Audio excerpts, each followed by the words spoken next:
Bom dia para todos, né? Uma ótima sexta-feira para todos nós. Vamos aqui, o ópio e a interferência britânica, né? Vamos aí, página 169. A questão do ópio foi o principal pretexto para uma guerra entre Inglaterra e China em 1840 a 1842. Na época do domínio inglês na Índia, o cultivo da papoula, principal matéria-prima do ópio, era intenso.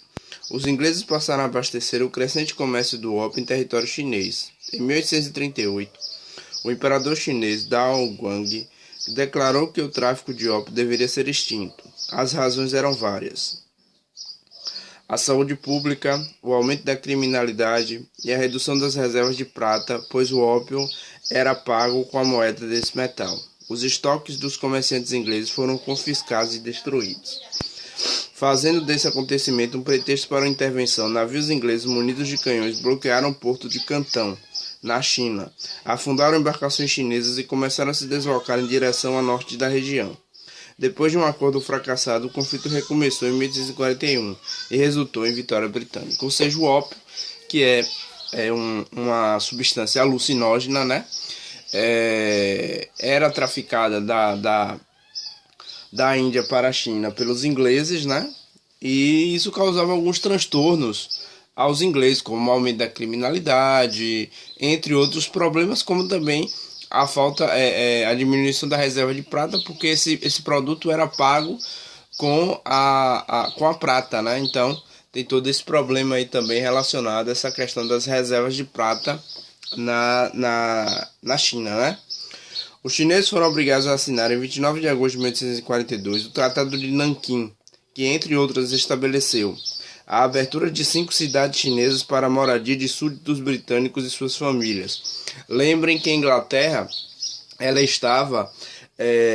Inglaterra e países europeus estavam superlotados com sua população.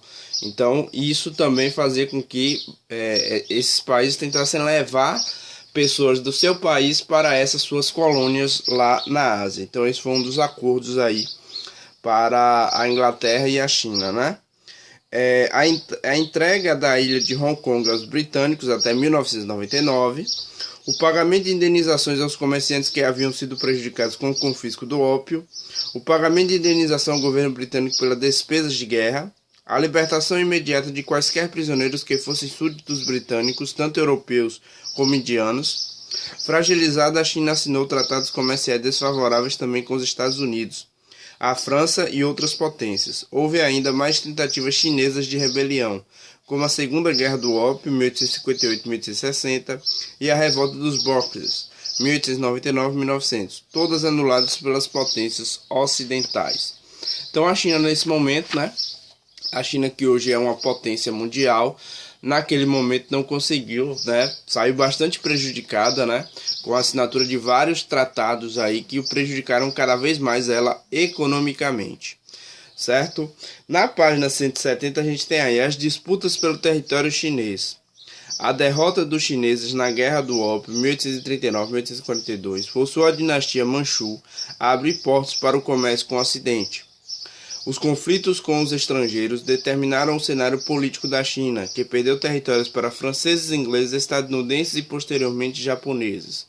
O governo chinês se desgastou ainda mais com as disputas pela Coreia na Guerra Sino-Japonesa, 1894-1895. Então o século XIX foi um século muito complicado para a China. Foi um século de bastante derrotas e bastante problemas econômicos, né? Após o conflito, em que os japoneses saíram vitoriosos e a China ficou bastante fragilizada, a Grã-Bretanha, a França, a Rússia e a Alemanha disputaram o território chinês. Os Estados Unidos também reivindicaram a posse das mesmas concessões adquiridas pelos europeus. Para eles era interessante que o comércio fosse feito de forma aberta e que todas as potências europeias respeitassem a integridade territorial da China. Isso evitou que o território chinês fosse partilhado, como ocorreu com o continente africano após a Conferência de Berlim. A península da Indochina, hoje formada por Vietnã, Camboja e Laos, começou a ser dominada pelos franceses no início do século XIX, com o uso de força militar. Em 1865, a região já estava completamente dominada Assim, arroz, chá, carvão e outros produtos eram explorados na região. Para unificar a administração, os franceses criaram a União Indochinesa em 1887. A Indochina que ainda tem problemas, né? Até hoje ainda existe lá uns grupos que reivindicam independência da própria China, né? Então, foi um território onde os problemas ainda continuam de certa forma até hoje. Beleza? Eu vou finalizar esse vídeo aqui porque eu tô vendo que minha internet está muito lenta. Então, para ver se a gente consegue carregar esse vídeo, eu vou finalizar ele aqui com 5 minutinhos para a gente poder ter pelo menos esse vídeo aí para vocês assistirem, certo?